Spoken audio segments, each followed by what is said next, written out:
For Sherlock Holmes, there was only one woman in the world.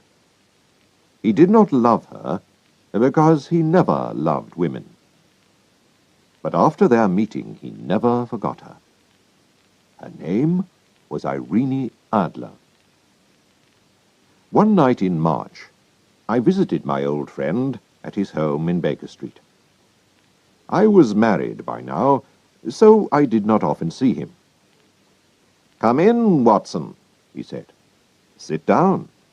I'm happy to see you because I've got something to show you. What do you think of this?" It arrived in the last post. It was a letter with no date, name, or address. It said, "Tonight, someone will visit you to talk about some very secret business. You have helped other important people, and you can, we hope, help us. Be in your room at 7:45 p.m. "The paper. What do you think about the paper?" asked Holmes. I tried to think like Holmes. "It's expensive, so this person is rich. It's strange paper. Yes, it's not English. If you look at it in the light, you can see that it was made in Bohemia. And a German, I think, wrote the letter." "Ah, here comes our man now." We could hear the horses in the street. "Shall I leave, Holmes?" I asked. "No, no, I need your help." "This will be interesting," my friend answered. There was a knock at the door. "Come in," called Holmes.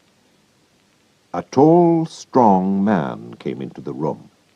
He was wearing expensive clothes and a mask over his face. "You can call me Count von Kram. I come from Bohemia," he said. "My business is most important. Before I tell you about it, do you agree to keep it a secret?" "I do," we said together. "A very important person who belongs to a royal family has sent me to ask for your help," he went on. "I wear a mask because nobody must know who that person is. I must explain how important this business is. If you cannot help, there will be difficulty and trouble for one of the most important families in Europe, and perhaps a very big scandal. I am talking about the famous House of Ormstein, kings of Bohemia." "I know, Your Majesty," said Holmes. He quietly smoked his cigarette. The man jumped up from his chair. "What?" he cried. "How do you know who I am?" Then he pulled the mask off his face and threw it on the ground. "You are right. Why do I hide it? I am the king. I am Wilhelm von Ormstein, king of Bohemia. I came to see you myself because I could not ask another person to tell my story. It must be a secret. You understand?" "Very well. Go on," said Holmes. He closed his eyes and listened. 5 years ago, I met a woman called Irene Adler. We... "Ah," said Holmes. "Irene Adler, born in 1850, singer, lives in London. A very beautiful woman, I hear." He looked at the king. "You and she... you loved her for a while, and then left her. But before you left her, you wrote her some letters, perhaps. And now you want to get these letters back." "That's right." "Did you marry her?" "No." "If she asks you for money and shows you the letters, you can say that you didn't write them." "But, Mr. Holmes, she also has my photograph. You can say that you didn't give her a photograph. We were both in the photograph. Oh dear. That was a mistake, Your Majesty. I know. I was stupid. But I was very young. You must get the photograph back. Can you steal it from her house? I have tried 5 times. But my men couldn't find it. What can I do? Holmes laughed. This is very interesting. What does she plan to do with the photograph? Soon I am going to marry Clotilde Lotman von Saxe-Meiningen, daughter of the King of Scandinavia. You know, of course, that we are 2 of the most important royal families in Europe. Clotilde will never marry me if she learns that I have been a friend of Irene Adler. You do not know Irene Adler. She's a beautiful woman, but she can be as hard as a man. She was angry when I left her, and so she doesn't want me to marry another woman. I know that she will send this photograph to the Saxe-Meiningen family. And then there will be a terrible scandal. We must find the photograph before she sends it. I am sure that we will find it, said Holmes. You are, of course, staying in London? I will write to you to tell you what happens. And the money? The king put a large, heavy bag on the table. I must have that photograph, he said. There is £1,000 here. If you need more, you must ask at once. The money is not important. And the young woman's address? Asked Holmes. Bryony Lodge, Serpentine Avenue, St. John's Wood, London. Good night, Your Majesty, said Holmes. I hope to have some good news for you soon. The king left, and Holmes turned to me. And good night, Watson. Please come back tomorrow at 3 o'clock in the afternoon.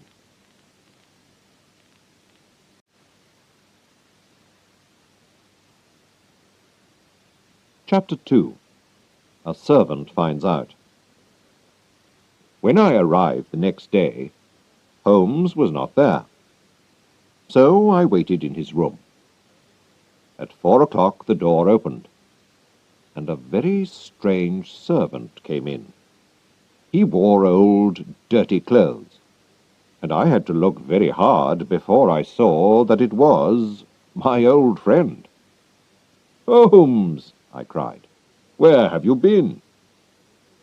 I've had a very good day, he replied with a smile. I've been outside Miss Irene Adler's house. Servants are always happy to talk, and so I have heard a lot about the young woman. For example, she has a good-looking man friend called Godfrey Norton, a lawyer who often visits her. Now, why? If he's her lawyer, perhaps she's already given him the photograph. But if he loves her, she won't show him the photograph. Most interesting, Holmes, I said. While I was there, Mr. Norton himself suddenly arrived. I watched them through the windows. When he left, he jumped into a taxi. To the Church of St. Monica, as fast as you can, he shouted. 2 minutes later, Miss Adler ran out of her house, jumped into another taxi, and called, "To the Church of St. Monica, quickly." I couldn't miss this, Watson, so I jumped into a third taxi. When I arrived, I went into the church. Godfrey Norton looked round and saw me. "Thank God," he shouted. "Come here quickly." "Why?" I asked. "Come on, man, we need you." And so I helped Godfrey Norton to marry Irene Adler. They needed a witness, and a servant from the street was better than nobody. So, she's married him. What shall we do now? I asked. Well, tonight, my dear Watson, I need your help. Will you do what I ask? Without questions? Of course, Holmes, if you think that it's important, I answered. Later, we'll go to Bryony Lodge. Irene Adler, or Irene Norton, will arrive home at 7 o'clock, and she will ask me to go into the house. You must wait outside, near the sitting-room window, and when it opens, watch me inside. When I hold up my hand, throw this thing into the room and shout, "Fire!" I took the small thing out of his hand. "What is it, Holmes?" I asked. "It's a smoke stick. The room will very quickly be full of smoke. After that, wait for me at the corner of the street." "Right. I'll do what you want," I said. Chapter 3. Fire. That evening Holmes again wore different clothes, and a large black hat. But it was not just the clothes that were different. He changed his face, his hair, everything. He was a different man. We walked together to Serpentine Avenue. Outside the house there were a lot of people who were smoking, laughing, and talking. Holmes and I walked up and down in front of the house. "You see," said Holmes to me, "I think she doesn't want her new husband to see the photograph." "But where is it?" "At her bank?" "No, women like to keep important things themselves. I'm sure it's in her house." "But the king's men tried to find it," I said. "Yes, but they didn't know where to look," said Holmes. "But how will you know?" I asked. "I won't look. She'll show me. She'll have to." Just then a taxi arrived. One of the men in the street ran to open the door. Then another man pushed him. Other men were also pushing and shouting, and a fight began. Irene Norton was in the middle of it, but Sherlock Holmes ran to help her. Then suddenly he fell to the ground, with blood running down his face. Irene Norton hurried to her front door, but she looked back. "How kind of him to help me! Is the poor man hurt?" she called. "He's dead," cried some voices. "No, he's only hurt," cried others. "Bring him into the sitting-room," she said. Some people carried Holmes into the house.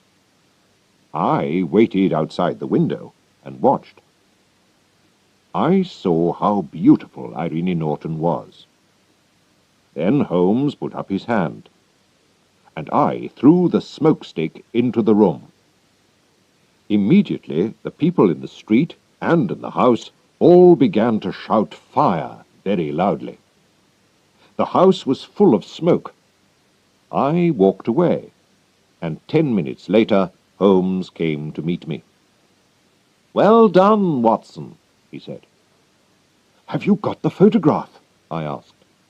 "I know where it is." "She showed me," he answered. "But why did she show you?" "It's easy," he said, and laughed. "You saw all those people in the street? I paid them to help us. It wasn't a real fight, and the blood wasn't real.